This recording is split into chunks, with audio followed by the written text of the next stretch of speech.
జై శ్రీమన్నారాయణ. శ్రీమతే రామానుజాయ నమః.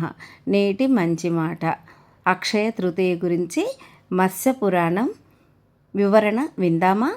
అక్షయ తృతీయ నాడు అచంచలమైన భక్తితో శ్రీ మహావిష్ణువుకు శిరస్సు వంచి నమస్కరిస్తే చాలు. శ్రీమన్నారాయణుడికి ప్రీతికరమైనవి ఆయన దేవేరి మహాలక్ష్మికి కూడా ఎంతో ఇష్టం. శ్రీ మహాలక్ష్మి అమ్మవారు అన్ని ఐశ్వర్యాలకి అధినేత్రి. ఆమె అనుగ్రహం ఉంటే చాలు, జీవితంలో ఏ లోటు ఉండదు. అందుకనే లక్ష్మీదేవి కటాక్షం కోసం అక్షయ తృతీయ పర్వదినాన పూజలు నిర్వహిస్తారు. మహాభారత రచనాన్ని విఘ్నేశ్వరుడి ఆశీస్సులతో వేదవ్యాసుడు ఈ దినాన్నే ప్రారంభించినట్టు పురాణాలు చెబుతున్నాయి. సంపదలకు అధిపతి కుబేరుడు శివుణ్ణి ప్రార్థించగా ఆయన లక్ష్మీ అనుగ్రహాన్ని ఇచ్చినట్టు శివపురాణం చెప్తుంది. మహాభారతంలో ధర్మరాజుకు అక్షయ పాత్ర ఇవ్వడం, గంగానది ఆ పరమేశ్వరుని జటాజూటం నుంచి భూమిపైకి అవతరించిన పవిత్ర దినం అక్షయ తృతీయ కావడం చాలా విశేషం.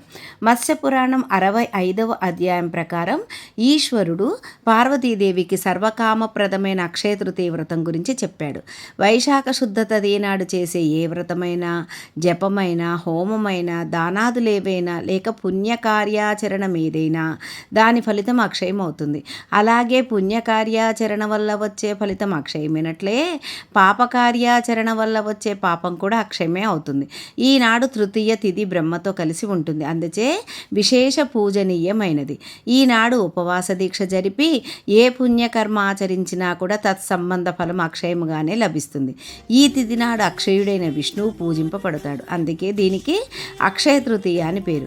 ఈరోజు అక్షతోదకముతో స్నానము చేసి అక్షతలను విష్ణు భగవానుని పాదములపై ఉంచి అర్చించి తర్వాత ఆ బియ్యమును చక్కగా మరొకసారి ఏరి బ్రాహ్మణులకు దానమిచ్చి మిగిలిన వాటిని దైవోచిష్టముగా బ్రాహ్మణోచిష్టముగా తలిచి వాటిని ప్రసాద బుద్ధితో స్వీకరించి భోజనము చేసిన వారికి ఈ ఫలం తప్పక కలుగుతుందని పురాణాలలో ఈశ్వర వాక్కు.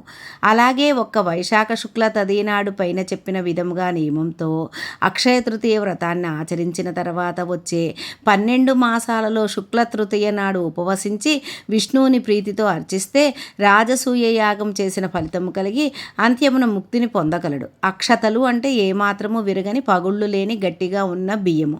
అవి వరి ధాన్యము నుండి కావచ్చు, గోధుమ ధాన్యం నుండి కావచ్చు, యావల నుండి కావచ్చు. ఇటువంటి వాటితో సిద్ధము చేసిన ఆహారమును అక్షతాన్నము లేదా అక్షతాహారము అంటారు. మరి దీనిని మనం ఆచరించి ముక్తి పొందుదామా? జై శ్రీమన్నారాయణ. కొనకళ్ళ సంధ్యారాణి, ఏలూరు.